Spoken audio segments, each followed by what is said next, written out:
Hello everyone, welcome to our channel Edufy India. मैं sister Patel आज से सीटेट के ईवीएस की सीरीज चलाने वाली हूँ। तो प्लीज़ अगर आप सीटेट 2020 की तैयारी कर रहे हैं तो प्लीज़ हमारे चैनल एडुफाई इंडिया को सब्सक्राइब करना ना भूलें और बेल आइकन भी प्रेस कर दें, जिससे आपको सही टाइम पे टाइमली नोटिफिकेशन आपको मिलती रहे। तो लेक्चर स्टार्ट करने से पहले आप लोगों के लिए 2 अनाउंसमेंट्स हैं। सबसे पहली है कि हमारे चैनल को सब्सक्राइब करने वाले 2 लकी सब्सक्राइबर्स को हमारे चैनल की तरफ से अमेज़न गिफ्ट वाउचर दिया जाएगा। एंड सेकेंड है कि इस वीडियो को एंड तक देखें, फिर लास्ट में इसी वीडियो से रिलेटेड टॉपिक से एक क्वेश्चन किया जाएगा, उसका आंसर कमेंट बॉक्स में दीजिएगा और हमारे सही आंसर बताने वाले 2 लोगों को पेटीएम कैश दिया जाएगा 100 रुपीज़ का। तो आइए अब लेक्चर स्टार्ट करते हैं। और एक बात और है, आप हमें फॉलो कर सकते हैं टेलीग्राम पे भी।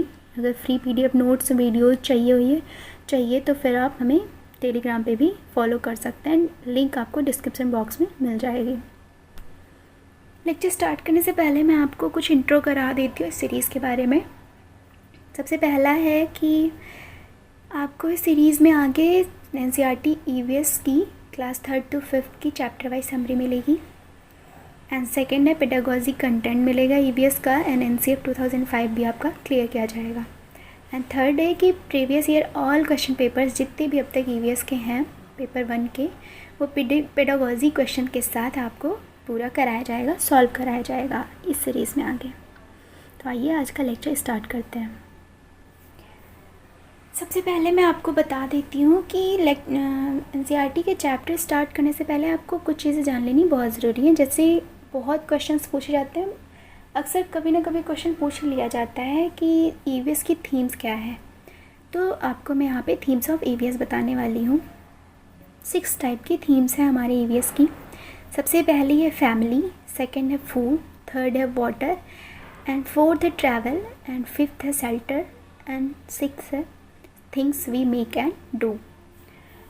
तो आप इसे ऐसे भी याद रख सकते हैं कि अगर हमारी फैमिली है, सबकी फैमिली होती है, फैमिली को रहने के लिए हम सबको पता है सभी को ज़िंदा रहने के लिए खाना पीना ज़रूरी है।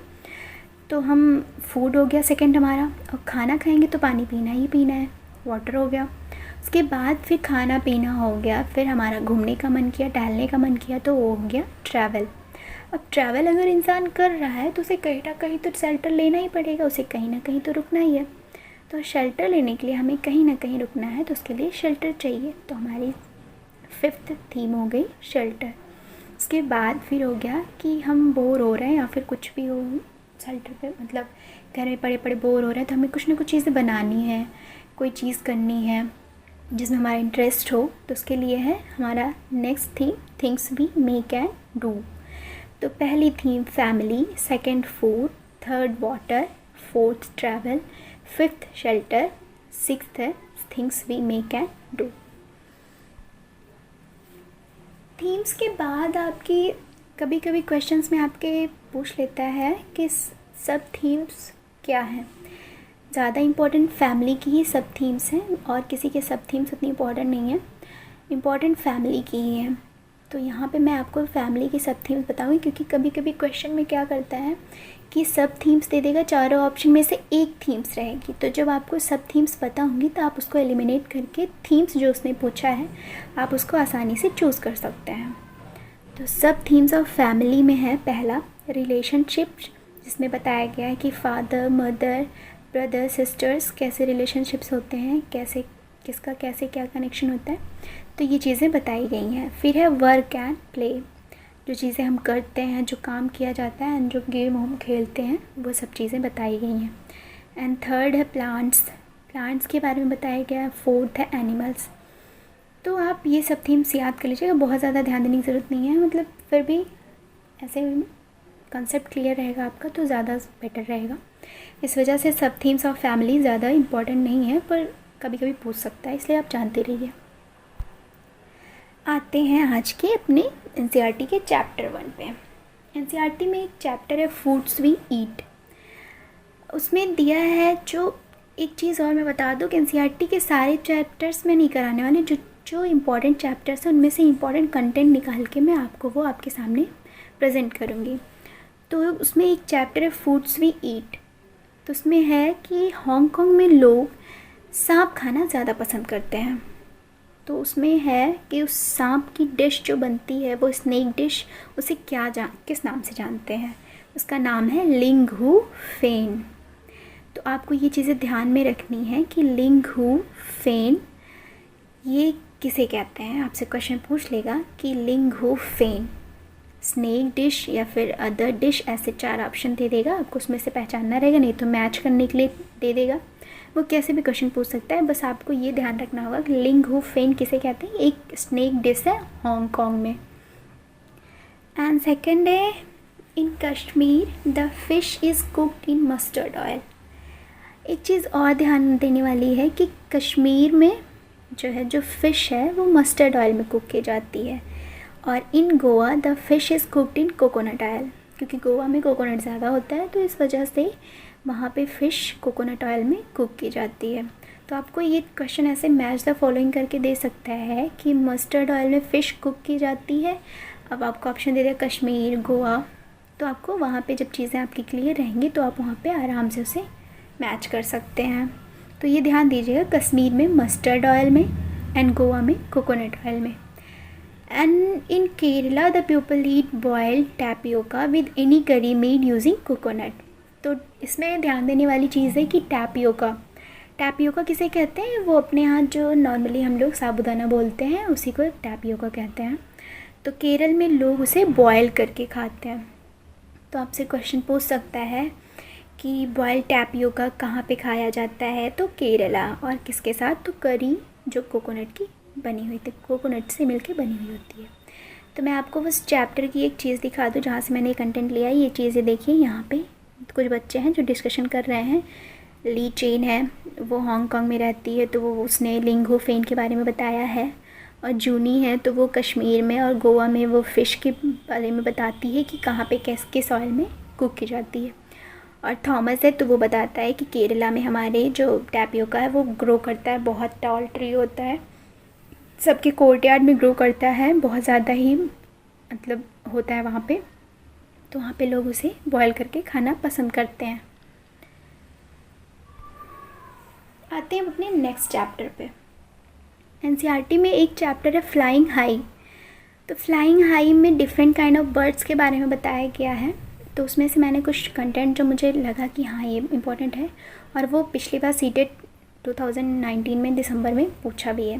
क्वेश्चन क्या पूछा था कि झटके के साथ गर्दन घुमाने वाले पक्षी कौन सी है? तो उसमें 4 ऑप्शन थे, उसमें मैना था, उल्लू था, और दो पक्षियों का नाम और था। तो उसमें सारे बच्चे कंफ्यूज हो गए, उन्होंने आउल पे लगा दिया था, उल्लू पे। लेकिन जबकि एनसीईआरटी में देखेंगे आप, वहाँ पे क्लियरली लिखा हुआ है द मैना moves her neck back and fourth with a jerk. जो मैना है वो अपनी गर्दन को पीछे झटके के साथ घुमाती है। तो आप ये चीज़ें क्लियर कर लीजिएगा कि मैना अपनी गर्दन झटके के साथ घुमाती है। झटके के साथ गर्दन घुमाने वाला पक्षी मैना है। एंड सेकेंड है the owl can rotate its neck for backwards to a large extent. तो जैसा कि आप इमेज में भी देख रहे हैं, उसने कैसे अपनी नेक को एक्सटेंड किया है। तो इसमें ये चीज़ है कि आउल अपनी, एक जो उल्लू होता है वो अपनी गर्दन को 360 डिग्री रोटेट कर सकता है आराम से। ये उसका फीचर है, ना कि उसका ये फीचर है वो झटके के साथ नहीं। हाँ, ये चीज़ है कि वो लार्ज एक्सटेंट में उसको घुमा सकता है अपनी गर्दन को। तो ये चीज़ें आप ध्यान रखिएगा। थर्ड चैप्टर है शेयरिंग आवर फीलिंग्स। तो इस चैप्टर में आपको बताया गया है कि जो बच्चा नहीं देख पाता है तो उसके लिए क्या चीज़ें होती हैं। तो the people who can not see used Braille script. तो जो लोग देख नहीं पाते हैं उनके लिए ब्रेल स्क्रिप्ट है। Braille script was discovered by Louis Braille, France. जो ब्रेल स्क्रिप्ट है वो लुइस ब्रेल के द्वारा डिस्कवर की गई थी। लुइस ब्रेल जो है फ्रांस के रहने वाले हैं। आपको ये चीज़ें याद रखनी होंगी कि लुइस ब्रेल ने डिस्कवर किया था, एंड वो कहाँ के थे? फ्रांस के। लुइस ब्रेल बिलोंग करते थे फ्रांस से। When he was 3 years old a pointed tool hurt his eyes. CTET में क्या होता है कि क्वेश्चंस ईज़िली नहीं पूछता है ऐसे ही वन लाइनर, वो आपको 3-4 स्टेटमेंट दे देगा, उसके बाद ऑप्शन दे देगा, आपको उसमें से चूज़ करना होगा। तो इसमें क्या हुआ था कि लुइस ब्रेल जब छोटे थे, जब 3 साल के थे वो, तो 3 साल के थे तभी वो अपने पापा के कुछ टूल्स के साथ खेल रहे थे। तो उसमें से एक पॉइंटेड टूल था जो उनकी आँख में लग जाता है, जिससे उनकी आँखों में दर्द होता है और आँखें उनकी ख़राब हो जाती हैं और फिर वो कभी नहीं देख सकते हैं, तो उन्हें बहुत प्रॉब्लम होती है। तो इसी वजह से उन्होंने ब्रेल स्क्रिप्ट डिस्कवर की। तो ब्रेल स्क्रिप्ट क्या है, आगे देखते हैं। Braille script is written on a thick paper by making a row of raised points और डॉट्स। जो ब्रेल स्क्रिप्ट है वो थिक पेपर पर लिखी गई है रेज्ड पॉइंट के उस पर रेज्ड पॉइंट बना के, कि आप उस पर आसानी से फिंगर को रन कर सकते हैं, जिससे आप आसानी से उस अल्फ़ाबेट को जान सकते हैं कि कैसा अल्फ़ाबेट है, कौन सा अल्फ़ाबेट है। तो ये चीज़ें आपको ध्यान देने वाली हैं कि जो रेज्ड डॉट्स हैं वो कितनी हैं। This script is based on 6 points. तो जो स्क्रिप्ट है, जो लिपि है, ये ब्रेल लिपि, ये ब्रेल स्क्रिप्ट जो है ये 6 डॉट्स से बना हुआ है। जो हमारे डॉट्स है रेज्ड, वो 6 डॉट्स हैं, आपको ये याद रखना होगा 6 डॉट्स, क्योंकि वो ऑप्शन में आपको 5 भी दे सकता है, 4 भी दे सकता है, 7 भी दे सकता है, 8 भी दे सकता है।